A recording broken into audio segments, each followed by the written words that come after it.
గురుభ్యో నమః. సద్గురుభ్యో నమః. గురుర్బ్రహ్మం గురుర్విష్ణు గురుదేవో మహేశ్వరః. గురు సాక్షాత్ పరం బ్రహ్మం తస్మై శ్రీ గురవే నమః. మీరు శ్రద్ధగా విని ఈ వీడియో చూసి ఇందులో చెప్పుతున్నటువంటి విషయాల్ని మీరు శ్రద్ధాభక్తులతో తిలకించి ఆలకించి మీరు మీ మిత్రుడికి సోదరుడికి చెప్పండి. దయచేసి నాయనలారా, ఇంత గొప్ప విషయాన్ని నేను నా గొప్పతనం కాదు, విద్య గొప్పతనం చెప్తున్నా. విద్యని చెప్పే ఆ గొప్ప విద్యని చెప్పే అదృష్టం మీకు నేను చెప్పే అదృష్టం నాకు కలిగింది. అంతే తప్ప ఇందులో నేనేమి ఆ విషయాల్లో నేను గొప్పవాణ్ణి అని నేను చెప్పలేను. అయితే భక్తవరులారా, మరి మనం భక్తిని మొట్టమొదటిగా తీసుకున్నాం. భక్తి ఎన్ని విధాలు, భగవంతుడు భక్తులు ఎంతమంది ఉన్నారు, ఇలా చెప్పుకొస్తూ పంచామృతం మనకు వచ్చాం. పంచామృతంలో మొట్టమొదటిది సాంఖ్యం, 2 అమనస్కం, 3 సమాధి సట్క సంపత్తి, 4 ముముక్షత్వం. పంచామృతంలో సాంఖ్యం, తారకం, అమనస్కం, సాధన చతుష్టయ సంపత్తి, 4 వేదముల జ్ఞానం. అయితే మనం పంచామృతంలో సాంఖ్యం చెప్పుకున్నాం, తర్వాత తారకం కూడా చెప్పుకున్నాం, అమనస్కం కూడా చెప్పుకున్నాం. ఇక్కడ సాధన సంపత్తికి వచ్చాం. సాధన సంపత్తి కూడా ఇంచుమించుగా చెప్పుకున్నాం. సాధన సంపత్తిలో ఇంచుమించుగా సాధన సంపత్తిలో మొట్టమొదటిది ఏమిటి? ఈ సాధన సంపత్తిలో సాంఖ్యం అనుకున్నాం కదా, అమనస్కం అనుకున్నాం, తారకం అనుకున్నాం, సాధన చతుష్టయ సంపత్తి అది కూడా చెప్పుకున్నాం. 4 వేదాల సారం దగ్గరికి ఇంకా వెళ్ళలేదు. అయితే ఇక్కడ సాధన సంపత్తిలో మొట్టమొదటిది నిత్యానిత్య వస్తు వివేకం. ఏది నిత్యమైంది, ఏది అనిత్యమైనది అది మనం ఇదివరకు చెప్పుకున్నాం. ఏది నిత్యమైనది, ఏది అనిత్యమైనది, నిత్యమైనది పరబ్రహ్మము, అనిత్యమైనది మాయను కూడా చెప్పుకున్నాం. అవునా? నిత్యానిత్య వస్తు వివేకము, ఇహమూత్రార్థ ఫలభోగ విరాగము, సమాధి సట్క సంపత్తి, ముముక్షత్వం 4 ఈ సాధన సంపత్తిలో. కనుక ఇప్పుడు మనం ఇహమూత్రార్థ ఫలభోగ విరాగంలో ఉన్నాం. ఇహమూత్రార్థ పరభోగ విరాగంలో ఉన్నాం.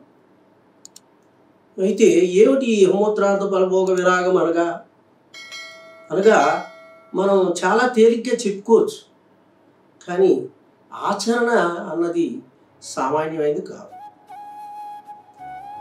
ఇహమూత్రార్థ పరభోగ విరాగం అనగా మా ఇంట్లో వండినటువంటి కూర ఎట్లాగుంది, ఇలాగుంది, మరి మా ఎదురింటి వాళ్ళు కూర ఎలా ఉంటుంది, ఏ కూరకాయ అంటే త్వం పదార్థం అనగా నేను, తత్తనగా నాకు ఎదురుగా ఉన్నది. త్వములో ఉన్నది ఏమిటి, తత్తులో ఉన్నది ఏమిటి తెలుసుకోవాలన్న జిజ్ఞాస, తెలుసుకోవాలన్న ఆతృత. ఇంకా విపులంగా చెప్తాను. నా అర్ధాంగి, నా భార్య దగ్గర ఏ సుఖం ఉంది, మరి పరస్త్రీ దగ్గర ఏ సుఖం ఉంది? పరస్త్రీ దగ్గర సుఖం ఎంత బాగుంటుందేమో, రంభ ఉంది, రంభ దగ్గర ఎలా ఉంటుందో. మరి ఆ రంభ దగ్గరికి వెళ్ళే ముందు మరొకసారి చెప్తాను విషయాల గురించి. పరస్త్రీ వ్యామోహం, ముఖ్యంగా పరస్త్రీ వ్యామోహం. పరస్త్రీ వ్యామోహం అనొచ్చు, పరపురుషుడు వ్యామోహం అనొచ్చు, 2 వైపులు కూడా చెప్పుకోవచ్చు. కనుక పరస్త్రీ వ్యామోహం ఇది లేదు, పరసుఖం. కావున పరమాత్మస్వరూపుడు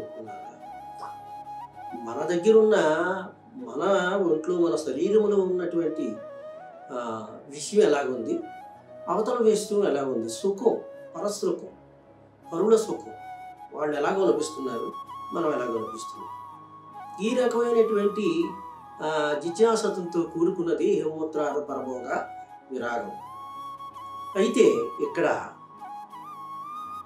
పరుల తాలూకా విధానములో మనం తల దూర్చుకొని, అవునా, ముఖ్యంగా చెప్పుకోవాలంటే పరస్త్రీ అనుకున్నాం. పరస్త్రీ సుఖం ఎలా ఉంటుంది అన్న విషయానికి వస్తే, శాస్త్రాల్లో ఎందరో గొప్పవాళ్ళు అనిపించుకునే వాళ్ళు కూడా పరస్త్రీ వ్యామోహంలో పడి పతనానికి కోల్పోయారు, పతనంలో కోల్పోయారు. కనుక దీనికోసం శాస్త్రాల్లో చాలా గొప్ప కథలు ఉన్నాయి. అందులో ఒక ముఖ్యమైన ఒక చిన్న కథ, పరమేశ్వరుని భక్తుల్లో అగ్రగణ్యుడు అనిపించుకున్నటువంటి రావణాసురుడు. ఆ రావణాసురుడు కూడా ఒకానొక సందర్భంలో పరమేశ్వరుని చేత, అవునా, వరములు, అతీతమైన వరములు పొందిన తర్వాత వరగర్వి అయి, అవునా, తిరుగుతూ దేవతలందరినీ కూడా వారి మీద యుద్ధానికి వెళ్తూ, వాళ్ళు ఓడిస్తూ, అవునా, వాళ్ళు పాదకాంతులు చేసుకుంటూ వచ్చాడు వరగర్వం చేత. ఇలా ఉంటుండగా ఒకానొకప్పుడు మార్గ మధ్యంలో వస్తూ ఉండగా నలకుబేరుని కుమారుడైన నలకోబరుని భార్యని, అనగా రమ్మని బలత్కరించడానికి చూశాడు. ఆవిడ చాలా చాలా విధాలు వారించింది, వద్దు, ఇది మంచిది కాదు, నేను నీకు కోడలు అవుతాను, నువ్వు నాకు మామవు, కనుక ఇది ధర్మం కాదు అంటూ ధర్మాన్ని కూడా ఎత్తి చూపించింది. అయినా రావణుడు ఆ ఒక వ్యామోహంలో పడి తట్టుకోలేక ఆవిడ్ని బలత్కరించాడు, బలవంతంగా అనుభవించాడు. పరపురుషుని భార్య అయినటువంటి పరస్త్రీని అన్యాయముగా ఆవిడెంత ఆక్రందన చేసినా సరే వినిపించుకోకుండా బలత్కరించాడు. దానికి ఫలితముగా తాను అంత గొప్పవాడు కూడా మరి రావణ యుద్ధంలో దిక్కులేనటువంటి సావలసి వచ్చింది. అందరినీ, కుటుంబాన్ని, తమ్ముల్ని, అన్నల్ని అందరినీ కోల్పోయి, తన కులాన్ని కూడా కోల్పోయి చివరికి ఒంటరిగాడు మరి రాముని చేతిలో హతుడయ్యాడు. కారణం పరస్త్రీ అయినటువంటి సీతాదేవిని కూడా చెరబట్టాడు. ఇలా చెరబట్టి అతను పరమేశ్వరుని భక్తుల్లో అగ్రగణుడు అనిపించుకొని కూడా మరి పరస్త్రీ వల్ల పతనానికి దారి తీసింది. కావున ఇలాగా ఈ కలియుగంలో కూడా మహాయోగులుగా ప్రపంచంలో కీర్తి గడించినటువంటి వారు కూడా ఈ మధ్య కాలంలో బెయిల్ కూడా దొరకకుండా జైల్లో పడి మొగ్గుతున్నారు.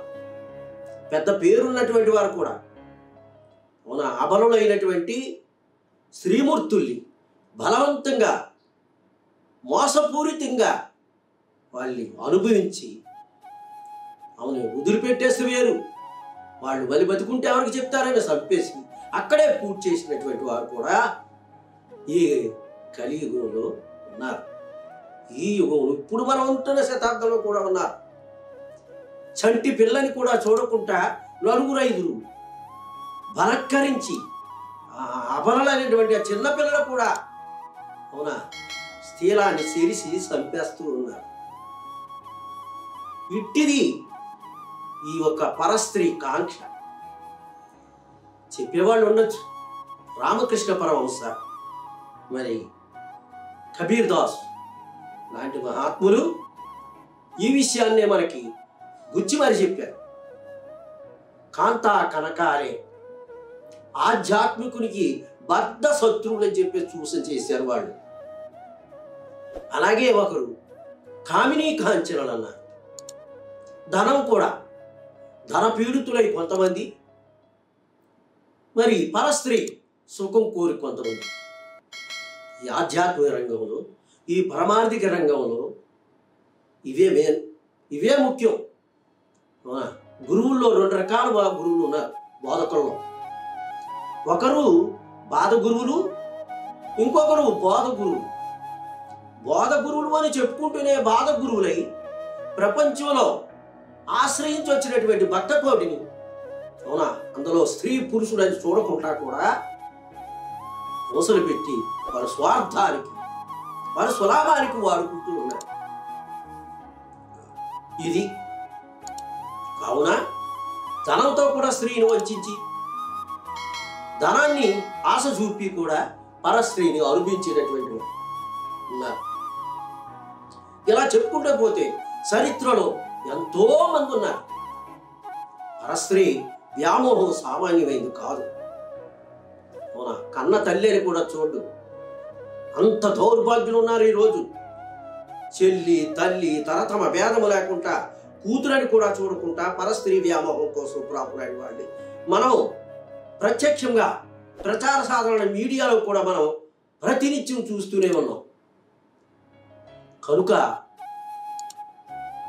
మమాత్మ స్వరూపులరా, ఈ యహోత్రార్థ పరభోగ విరాగమన్న సాధన సామాన్యమైంది కాదు. ఎవరు దీన్ని జయించగలుగుతారో, ఎవరు జితేంద్రియులే ఇంద్రియ వ్యామోహాన్ని కట్టుబెట్టి, అవునా, మన ఏవ మనుషానాం కారణం బంధమోక్ష అన్నట్టు ఈ మనసు ఆడిస్తున్నట్టు ఆటలో దిగి మనం ఇది చేస్తున్నాం. కనుక ఈ మనసును ఎలా కట్టుబెట్టాలా అన్నది ఇదివరకు కొన్ని సూచనలు చేశాను. అయినా మరలా చేస్తాను. రానున్న సమయంలో తప్పనిసరి మనసుని ఎలా కంట్రోల్ చేయాలి అన్న విషయానికి తప్పనిసరి చెప్తారు. కావున మహాత్ముల ఇహమూత్రార్థ పరభోగ విరాగం, అవునా, ఈ సాధన చేసినటువంటి వారే గొప్పవారు అవుతారు. భగవంతుని సాన్నిధ్యం పొందడానికి అర్హులు కూడా అవుతారు. అది విషయం. జయ గురుదేవ.